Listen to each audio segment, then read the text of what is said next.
Bien, amigos, continuamos con ustedes. Hoy día Ezequiel Molina y quien les habla, estamos haciendo un análisis partido por partido de los impuestos o del que constituyen, de los nuevos impuestos que constituyen el llamado paquetazo o paquete fiscal, que ha sido sometido por el Poder Ejecutivo al Congreso Nacional para tratar de mantener vigente el acuerdo con el Fondo Monetario Internacional, porque se ha dado una situación bastante complicada. Primero hay que subir los subsidios al sector energético, duplicarlo, y en segundo lugar las recaudaciones han estado por debajo de lo que estuvieron o de lo que fueron las expectativas presupuestarias. Es decir, cuando usted hace el presupuesto, usted calcula y hace un cálculo sobre el potencial impositivo y usted pone una cifra de lo que usted espera recibir como pago de impuestos, pero si la economía no tiene el comportamiento adecuado, si hay situaciones complicadas, si hay problemas como un choque externo, como el que ha vivido la economía dominicana, donde los precios del petróleo y las materias primas se han disparado, y eso ha impactado la inflación local, entonces se puede producir una situación de que en lugar de usted recibir un aumento y cumplir las expectativas o superarlas de lo que fue el presupuesto, usted se quede por debajo. Y entonces eso le genera una situación de desequilibrio fiscal que hay que recoger de alguna manera. En el caso dominicano, esa es la situación que se ha presentado, aparte de lo que se le critica al gobierno de su política de gasto. Se hizo un presupuesto y el propio fondo dice que fue un presupuesto bien elaborado hasta que se presentó el choque externo. Entonces ahora hay que buscarle una solución a ese choque externo. Y yo entiendo que sí, que se puede buscar, pero por el lado de los ingresos y por el lado de los egresos, que es lo que hemos estado diciendo aquí. Si bien usted me pide como gobierno a mí que pague más impuestos, también usted debe dar el ejemplo y decir, bueno, yo tengo que gastar menos, tengo que ser austero, tengo que tener correcciones en los gastos y tengo que hacer la corrección del lugar para que se pueda cumplir el propósito. En todo caso, ¿qué es lo importante aquí? Lo importante aquí, señoras y señores, es no dejar caer el acuerdo con el Fondo Monetario Internacional, porque eso va a generar una situación de desequilibrio que va a desestabilizar la economía nacional. ¿Qué va a pasar? Bueno, el fondo va a decir, el gobierno no cumplió sus metas, rompimos el acuerdo con el Fondo Monetario Internacional. Señores inversionistas internacionales, yo no recomiendo que hagan inversiones o que lleven capitales a la República Dominicana.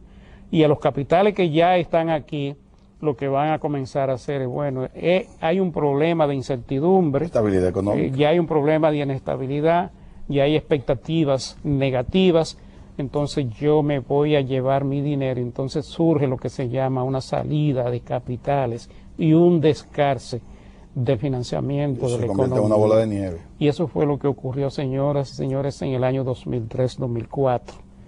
Cuando el gobierno no pudo cumplir dos acuerdos, se rompió dos veces el acuerdo con el Fondo Monetario Internacional, el fondo comenzó a cerrar la puerta prácticamente, porque ya es la puerta de entrada al capital internacional.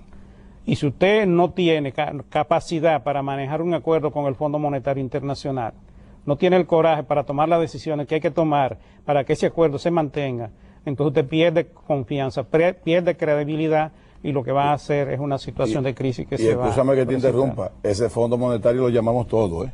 Todo el mundo. Fuimos todos que lo llamamos. Aquí no venga a mí ahora a decir que fue el gobierno que lo necesitaba por su malo, porque no es verdad. El gobierno en ese momento no se estaba manejando mal, estaba previendo un problema del choque externo. Tal vez lo subestimó un poco, pero ese Fondo Monetario lo pidieron los empresarios, los sindicatos, todo el mundo lo pidió. De hecho, hubo un funcionario que decía que no era necesario y quedó bastante mal porque todo el mundo decía que sí, que había que firmar, que era la única manera de ajustar un poco el gobierno.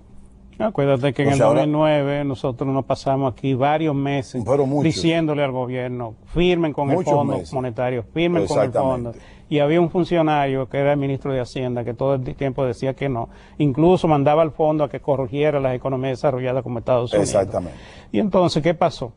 Cuando se vieron apretados, Y fueron al Banco Mundial a buscar dinero, fueron al Banco Interamericano a buscar dinero, le dijeron, no, ustedes tienen que firmar un acuerdo con el Fondo Monetario, entonces vengan y comenzamos a hablar sobre eso. Bien. Y entonces ahí hubo que ir al fondo tardíamente y se perdió mucho tiempo. Luis, vamos a hablar entonces del punto del 1% a los activos financieros. Mire, yo me voy a adelantar a Luis dando mi opinión. Vuelvo y digo, esto es una opinión muy personal, no es necesariamente la opinión de este programa. Luis puede tener una opinión diferente a la que voy a entregar yo. El asunto del 1% de los activos financieros yo siento que es muy, pero muy injusto y además crea un gran problema de equilibrio en términos de lo que es la inversión. ¿Por qué? Nosotros hemos dicho en este programa que desde hace mucho tiempo este gobierno debió implementar el impuesto a los intereses de los ahorros. Y a nosotros nos cayeron encima como programa sobre eso muchas opiniones que diferían de nosotros. En el entendido de que eso desmotivaba el ahorro. Y nosotros decíamos que no. Y todavía decimos que no. Y todavía yo digo que no. Porque si una persona tiene 50 millones de pesos ahorrados y también tiene su empresa o tiene un buen puesto en una institución privada, donde él gana 250,000 pesos mensuales por su empresa, por la empresa que lo tiene empleado, de él paga el 25% después de 30,000, o sea, va a pagar el 25% de 220,000 pesos mensuales. Y si también tiene 50 millones de pesos ganando intereses en una institución bancaria, un 8%, un 10%, él va a recibir 5 millones de pesos al año si es un 10%. ¿Y por qué no debe ser grabado? Porque esos 5 millones tienen que ser simplemente exonerados. Entonces eso demotiva la inversión, porque si yo con 50 millones de pesos recibo 5 al año y nadie me lo graba, ¿para qué voy a poner una empresa que tenga yo el riesgo de que se pierda, de que haya un problema de mercado, tengo que bregar con empleados, con seguridad social, sistema de pensión, etcétera, etcétera, etcétera?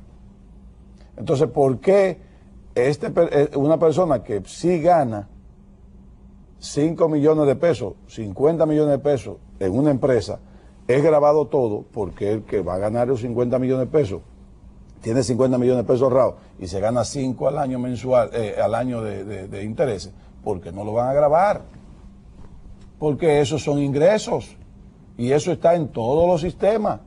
Entonces creo que ahí se han buscado entonces un gran problema de que como nadie quiere grabar los intereses de los ahorros, vamos a poner el 1% de los activos financieros. Eso definitivamente va a subir la tasa de interés, eso va a crear un problema de inversión.